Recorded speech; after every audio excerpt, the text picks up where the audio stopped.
नारद की बात को मान करके माँ जगत जननी जगदम्बा पार्वती तपस्या करती हैं भगवान शिव को प्राप्त करने के लिए। सप्तऋषि जाते हैं परीक्षा लेने के लिए। कहा, देवी इतनी कठिन तपस्या जो कर रही हो इसे छोड़ दो, यह तपस्या के योग्य शरीर नहीं है।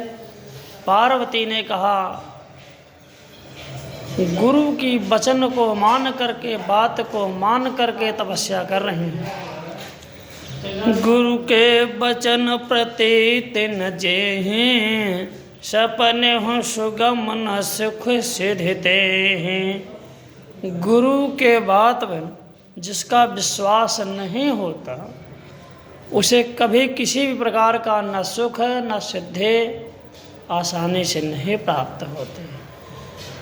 सप्तऋषि ने कहा, कौन गुरु है? नारद।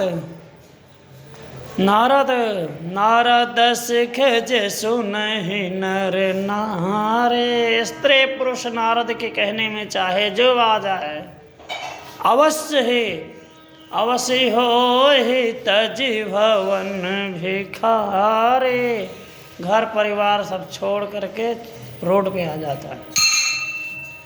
महाराज खाली शरीर देखने में नारद की बहुत बढ़िया है, नारायण नारायण कहते हैं, चेहरे से लगते हैं परम भक्त हैं, लेकिन मन में पूरा कपट भरा हुआ है। ऐसे नारद है, ऐसे नारद को तुम गुरु कहते हो।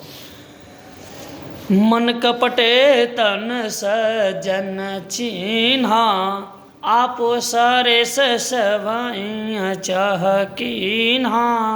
अपन जैसा सबको बनाना चाहते हैं, क्योंकि इनका विवाह हुआ नहीं तो ये सोचते नहीं कि किसी के घर बसे। ये नारद हैं। पार्वती ने कहा, किसके साथ हुआ? गुरु हैं, ऐसा किसके साथ किया?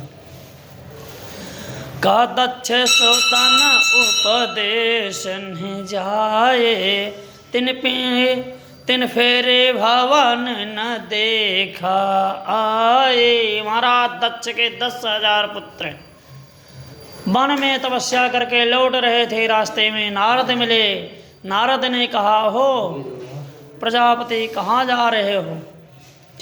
पुत्रों ने कहा, जा रहे हैं तपस्या करके, पिता की आज्ञा का पालन करके अब पिता के राजकाज को संभालेंगे। नारद ने ऐसा भक्ति ज्ञान वैराग्य का अनूठम संग्रह सुनाया, जिसको सुन करके वो पुत्र फिर जंगल की तरफ लौट गए। ये नारद थे। कहा, और कहा, चित्रकेतु कर घर उन घाला। एक चित्रकेतु नाम का गंधर्व था। श्रीमद् भागवत महापुराण में लिखा है, 1 करोड़ पत्नियां थी, जिसमें सबसे बड़ी पत्नी कृतध्वनि के एक संतान पैदा हुई। 5 वर्ष की अवस्था में वह संसार छोड़ दिया। अन्य स्त्रियों में ईर्षा होने लगी, उस बच्चे को जहर दे करके मार दिया। पुत्र के वियोग में रोना चालू किए। महाराज नारद और अंगिरा करके समझाते हैं, ज्ञान का उपदेश दिए, फिर भी ज्ञान का बोध राजा को नहीं हुआ, गंधर्व को नहीं हुआ, चित्रकेतु को नहीं हुआ। महाराज दिखाए, तुम्हारा पुत्र यमपुरी में विराजमान है, देखना चाहो तो देखो। दिखाया। एक सवाल पूछा, महाराज तुमने 5 वर्ष की अवस्था में ऐसा क्यों किया? उन्होंने कहा, इसमें हमारा कोई दोष नहीं। यही जो आपके 1 करोड़ पत्नियां थी, ये कभी चींटियां थी, मैंने गर्म दूध डाल करके मार दिया, उसी का बदला इन्होंने लिया। महाराज इस प्रकार से चित्रकेतु का घर बिगाड़ दिया।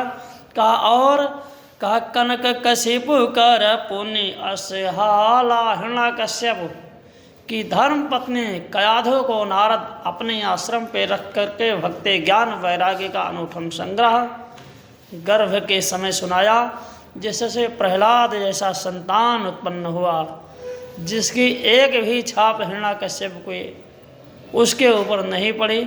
इस प्रकार से महाराज नारद हैं। तो जो भी नारद जी के कहने में आएगा उसकी स्थिति यही होगी।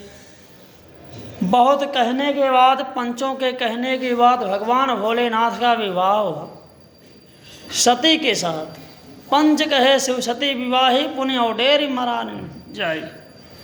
महाराज स्थिति इस प्रकार से हुई।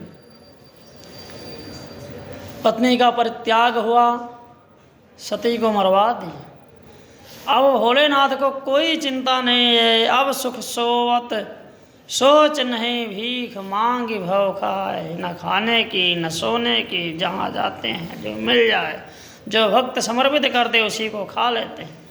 बताइए आप, ये सहज एक कन के भवन कबों की नार खटाए, ऐसे घर में कभी स्त्रियाँ रुक सकती हैं। कहा महाराज भगवान शिव तो एक स्थान भी अस्थाई हैं, तो भीख मांग के कहाँ खाते हैं। कहा जब से सती का त्याग कर दिए, जब ते सती जाय तन त्यागा, तब ते शिव मन भयो विरागा, जप ही सदा रघुनायक नामा, और जहाँ तहाँ सुनहि राम गुण ग्रामा। ऐसे भगवान विश्वनाथ जब से सती का त्याग किए, जहाँ जाते राम का नाम गुणगान करते सुनते।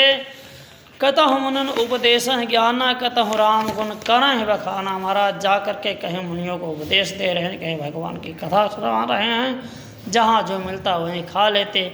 इस चीज़ को गोस्वामी तुलसीदास जी ने कहा कि अब सुख सोच नहीं, भीख मांगे के खाएं, ये भक्त के लक्षण है। प्रेम से बोलिए भक्त वत्सल भगवान की जय।